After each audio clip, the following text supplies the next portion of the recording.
कभी ऐसा महसूस हुआ है कि एक काम से दूसरे काम पर जाते ही दिमाग जैसे धीमा पड़ जाता है, मानो कोई अदृश्य ब्रेक लग गया हो। आज हम काम बदलने की इसी छिपी हुई लागत के पीछे के राज को समझने वाले हैं। ये सिचुएशन तो बहुत ही आम है ना? किसी जरूरी रिपोर्ट पर पूरा ध्यान लगा हुआ है और बस एक छोटा सा ईमेल चेक करने का ख्याल आता है और बस फोकस गायब। तो आखिर यहां हो क्या रहा है? ये सब कुछ जुड़ा है अधूरे काम की समस्या से, और इसका एक नाम भी है, एक ऐसा नाम जो शायद प्रोडक्टिविटी को देखने का नजरिया ही बदल दे। इसे कहते हैं अटेंशनल रेजिड्यू। तो ये अटेंशनल रेसिड्यू है क्या चीज? ऐसे सोचिए जैसे कंप्यूटर में ढेर सारे टैब्स खुले हों। भले ही एक नए टैब पे क्लिक कर लिया हो, लेकिन बाकी सारे टैब्स बैकग्राउंड में चलते रहते हैं, मेंटल एनर्जी खाते रहते हैं। बस यही है अटेंशनल रेसिड्यू। और इसका असर काफी गंभीर हो सकता है। ये सिर्फ फोकस में थोड़ी सी मुश्किल नहीं है, ये कॉन्सेंट्रेशन को तोड़ता है, गलतियां बढ़ाता है और दिमागी तौर पे थका देता है। नतीजा, बेस्ट परफॉर्मेंस दे ही नहीं पाते। सवाल यह है कि हमारा दिमाग अधूरे कामों से इस तरह चिपका क्यों रहता है? क्या ये सिर्फ विल पावर की कमी है या इसके पीछे कोई और गहरी वजह चल रही है? देखिए, हमारा दिमाग क्लोजर के लिए बना है। उसे कहानी का अंत पसंद है। जब कोई काम अधूरा रह जाता है तो ये उस किताब जैसा है जिसे बीच में ही छोड़ दिया गया हो। दिमाग लगातार सोचता रहता है कि आगे क्या होगा, आगे क्या होगा, और यही सोच सारी मेंटल एनर्जी खत्म कर देती है। और यहीं पर एक ऐसी जरूरी बात सामने आती है जो सब कुछ बदल सकती है। प्रॉब्लम काम बदलने में नहीं है, प्रॉब्लम है बिना क्लोजर के बदलना। ये एक बहुत ही जरूरी फर्क है जिसे समझना जरूरी है।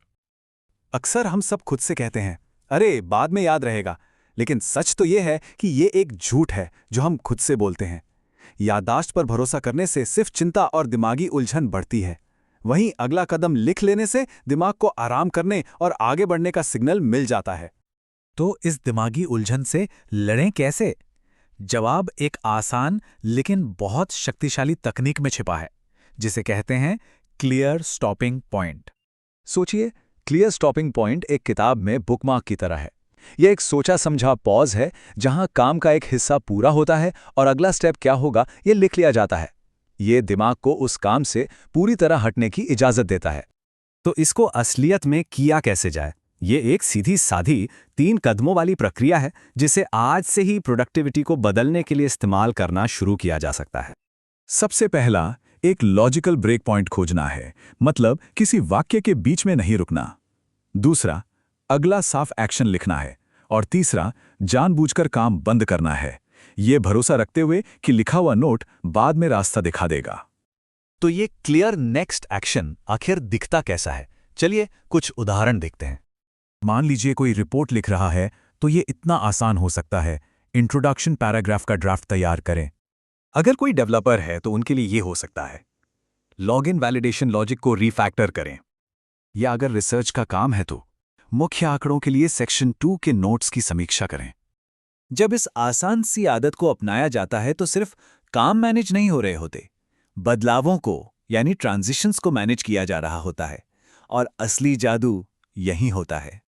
एक तरफ है लगातार कामों में उलझे रहना, जिसका नतीजा है दिमागी थकान और तनाव, और दूसरी तरफ हैं सोचे समझे बदलाव जो दिमागी स्पष्टता लाते हैं और गहरे काम करने की क्षमता देते हैं। और जानते हैं, ये सिर्फ कोई थियरी नहीं है। इंडस्ट्री में जो टॉप परफॉर्मर्स हैं वो यही करते हैं। वे समझते हैं कि उनकी सफलता इस बात पर निर्भर करती है कि वे एक काम से दूसरे काम पर कितनी सफाई से जाते हैं। तो आज की सबसे बड़ी सीख क्या है? पहली, अधूरा काम चुपके से मेंटल एनर्जी खत्म कर देता है। दूसरी, क्लोजर ही एक साफ दिमागी बदलाव की चाबी है।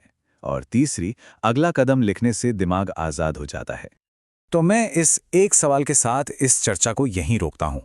आज ऐसा कौन सा एक काम है जिसे ठीक से बंद किया जा सकता है? इसे आजमा कर देखें और महसूस करें कि ये एकाग्रता और स्पष्टता में क्या फर्क लाता है।